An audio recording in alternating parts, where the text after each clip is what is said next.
Hey guys, how's it going? Happy New Year's Eve. If I don't see you later on today, Happy New Year's. I have my top 8 because I'm 8-bit Eric Xbox Series X games. Now, a lot of these games are on both PlayStation and Xbox, and some even on Nintendo Switch, but these are games that I primarily played on my Xbox Series X throughout the year 2021. So without any further ado, let's get right to it. Coming in at number 8, Life is Strange True Colors. Now, I know some of you guys might give me a little bit of flack for liking this game. I heard a lot of comments during my live streams. We all know I'm not going to get into it, but I actually was captivated by the way that this game looked. I thought the whole atmosphere of the town that the game took place in was very relaxing, kind of chill, had this like somber feel to it, but the story was actually really well done too. The voice acting, really nice. A pretty, I guess, personal journey for this character that I felt connected to playing it. So Life is Strange True Colors, it was my first foray into the Life is Strange series.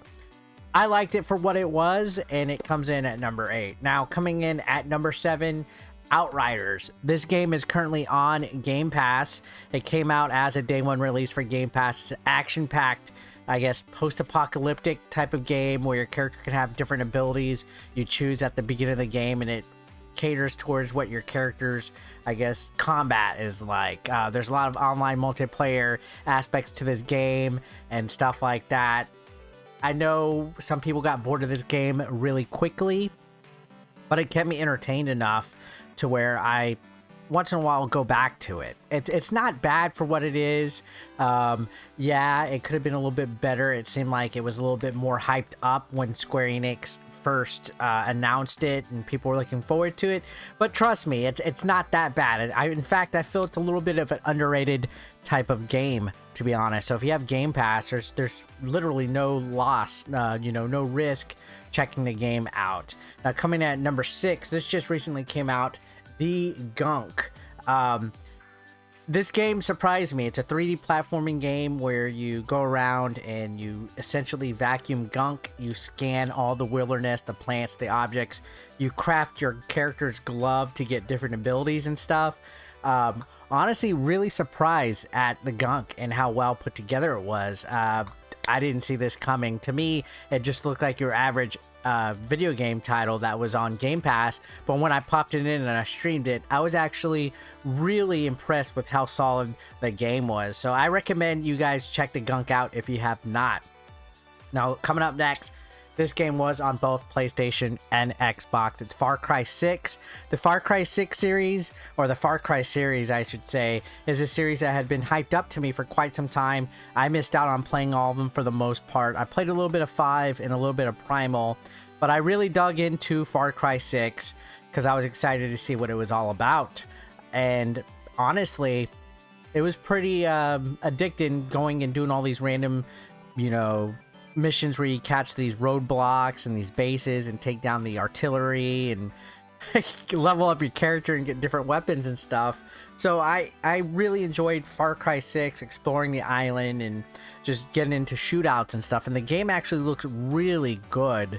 I think it's very vibrant and colorful, and the voice acting is on par, and I actually enjoyed it for what it was. And this game goes on sale a lot. In fact, I think it's on sale in the Xbox and PlayStation stores respectively right now. So it's an Ubisoft title, so it has a lot of open world elements that are in common with other Ubisoft games. So yeah, I liked it. I think you would.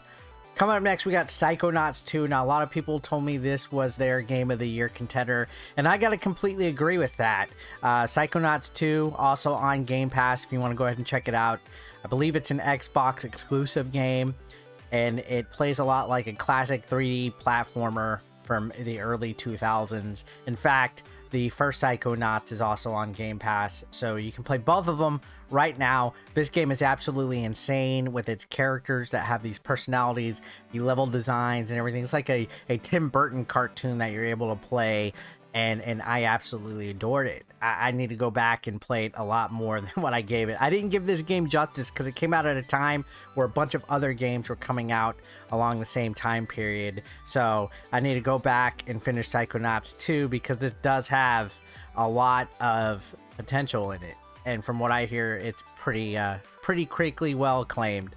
Now, continuing on, I know I'm going to get a lot of flack for this, but this is just based solely on how much I played the game since getting it, and that's Call of Duty Vanguard.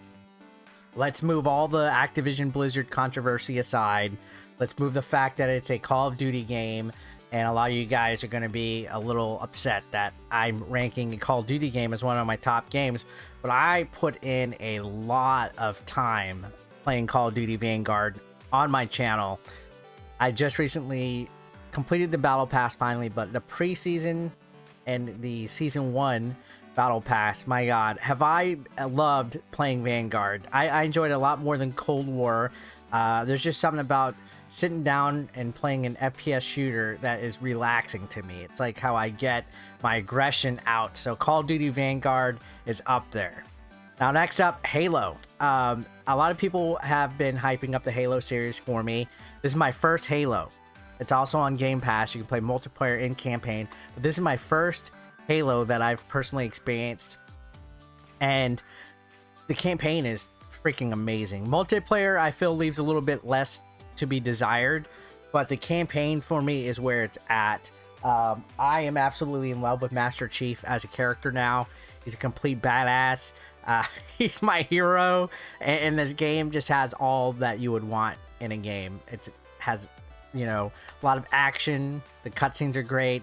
The characters are hilarious, like especially the enemies. Like when you're attacking the little what are they, the little like tiny little creatures, the slurgs or slackers or whatever the fuck they are. I don't know, I'm a noob still when it comes to Halo, but you can hear them running away and screaming and stuff like that. Just my god, if there was ever a single player campaign that was amazing to play this year, it's this one. Now, coming in at number 1, and this is solely based by how beautiful it looks and how much content there is and how much time I also spent playing it. That's Forza Horizon 5. Now, I was a little selfish. I kept Forza Horizon 5 to myself. I played it mostly off stream. I didn't really stream it too often. I just kind of kept it as something to relax and vibe out to, looking at this big, huge, vibrant world. They emulated Mexico pretty good. There's a lot of content. I played Forza Horizon 4 quite a bit, but I really enjoyed 5, getting the different cars, unlocking the different items, doing all the different challenges and stuff. This game kept me entertained for quite some time, and it looks freaking amazing. It does not do it justice unless you're playing 4K with 120 frames per second. Trust me, this is probably the best looking game so far in my opinion. And that's it, guys. That's my top 8. I'm sure your top 8 Xbox games is a little bit more different. Feel free to tell me I'm completely wrong in the comment section down below. Subscribe if you haven't. I'm probably not going to meet my goal of 85,000 subscribers before midnight tonight, but that's cool. I came close. I had a great year entertaining and streaming and making videos for you guys. Thank you so much for watching as always. I'll see you on the next one.